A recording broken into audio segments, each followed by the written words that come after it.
கோவையில் குழந்தைகளின் கல்வி நலன் மற்றும் குடும்ப ஐஸ்வர்யத்திற்காக 1008 திருவிளக்கு பூஜை. ஜூன் மாதம் 10ஆம் தேதி நடைபெறவுள்ள இதில் மகளிருக்கு மகாசக்தி விருது. கோவை கொடிசியா வளாகத்தில் வருகின்ற ஜூன் மாதம் 10ஆம் தேதி குழந்தைகளின் கல்வி நலனிற்காகவும் குடும்ப ஐஸ்வர்யத்திற்காகவும் 1008 திருவிளக்கு பூஜையும், கோவை மாவட்டத்தைச் சேர்ந்த பல்வேறு துறைகளில் சிறந்து விளங்கும் 51 மகளிருக்கு மகாசக்தி விருது வழங்கும் விழாவும் நடைபெறவுள்ளது. இந்நிலையில் இது குறித்த செய்தியாளர்கள் சந்திப்பு கோவை ரேஸ்கோர்ஸ் அருகில் உள்ள அரங்கில் நடைபெற்றது.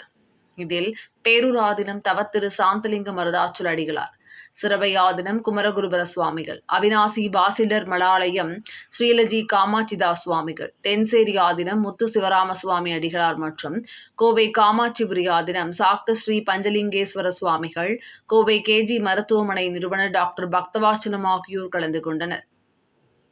முன்னதாக அனைவரும் இணைந்து கோவை திருவிளக்கு திருவிழாவிற்கான லோகோவை வெளியிட்டனர். தொடர்ந்து நிகழ்ச்சி ஒருங்கிணைப்பாளர்கள் பேசுகையில், ஜூன் மாதம் 10ஆம் தேதி நடைபெறவுள்ள இந்த திருவிளக்கு திருவிழாவில் கலந்து கொள்ளும் பெண்களுக்கு பட்டு புடவை மற்றும் வெள்ளி நாணயம் உட்பட 16 வகையான தாம்பூல பரிசு பொருட்கள் வழங்கப்பட உள்ளது என்றும், இதற்காக கட்டணம் ஏதும் கிடையாது என்றும், இந்த திருவிளக்கு பூஜையில் கலந்து கொள்ளும் பெண்கள் தங்களுடைய பெயர்களை முன்பதிவு செய்து கொள்ளுமாறும், இந்த விழாவில் 3000க்கும் மேற்பட்டோர் கலந்து கொள்வார்கள் என்று எதிர்பார்க்கப்படுவதாகவும், உணவு மற்றும் போக்குவரத்து வசதி செய்து தரப்படும் என்றும் தெரிவித்தனர்.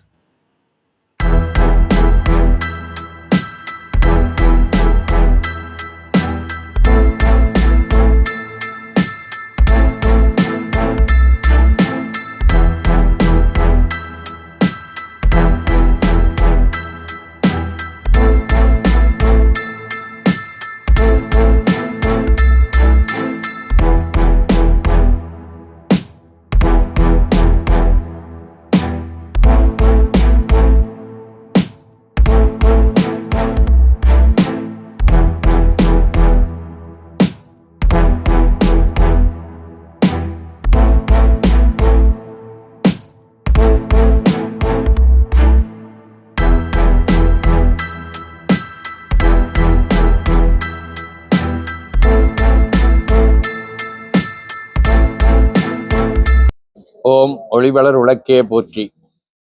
சோதியாய் சுடராய் சுருளி விளக்காய் திகழக்கூடிய இறைவனை திருவிளக்கிலே ஏற்றி வழிபாடு செய்யக்கூடிய வகையிலே கோவை திருவிளக்கு திருவிழா வருகின்ற ஜூன் மாதம் 10ஆம் தேதி என்று கோவை கொடிசியா வளாகத்திலே நடைபெற இருக்கின்றது. இதிலே 1008 திருவிளக்குகள் ஏற்றப்பட்டு அங்கே வழிபாடுகள் நடத்தப்படுகின்றன. இதிலே முன்னின்று 5 ஆதீனங்கள் வழிகாட்டுகின்றார்கள். இந்த நிகழ்வோடு மிகச்சிறப்பான முறையிலே தங்களுடைய பங்களிப்பை இந்த சமுதாயத்துக்கு நல்கி கொண்டிருக்கக்கூடிய 51 பெண்களுக்கு மகாசக்தி விருது வழங்கப்படுகின்றது. இந்த திருவிளக்கு வழிபாட்டிலே பதிவு செய்து கொள்வதற்காக 48 மையங்கள் அமைக்கப்பட்டிருக்கின்றன. அந்தந்த மையங்களிலே இருந்து அவர்கள் இங்கே வந்து பதிவு செய்து கொள்ளலாம், விழாவிலே கலந்து கொள்ளலாம். கலந்து கொண்டவர்கள் அனைவருக்கும் அங்கே ஒவ்வொரு திருவிளக்கிலே இருக்கக்கூடிய அன்பர்களுக்கும் 27 பொருட்கள் அங்கே பூசைக்குண்டான வகையிலே வழங்கப்படுகின்றது.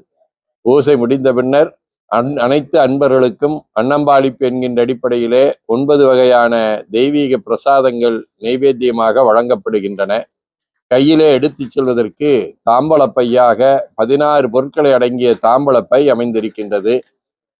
வீட்டுக்கு செல்வதற்கு நேரமாகிவிடும் என்கின்ற அச்சமில்லாமல் இருப்பதற்காக பேருந்துகள் ஏற்பாடு செய்யப்பட்டிருக்கின்றன.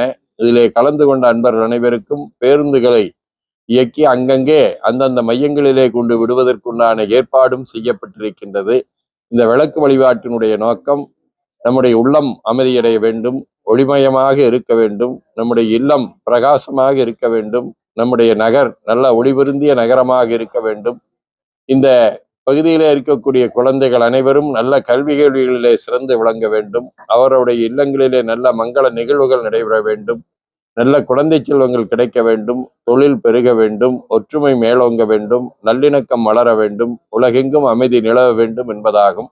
இந்த நல்ல நிகழ்விலே பங்கு பெற்று அன்பர்கள் அனைவரும் இறைவனுடைய திருவருளை பெற வேண்டுமாய் அன்போடு கேட்டுக்கொள்கிறேன்.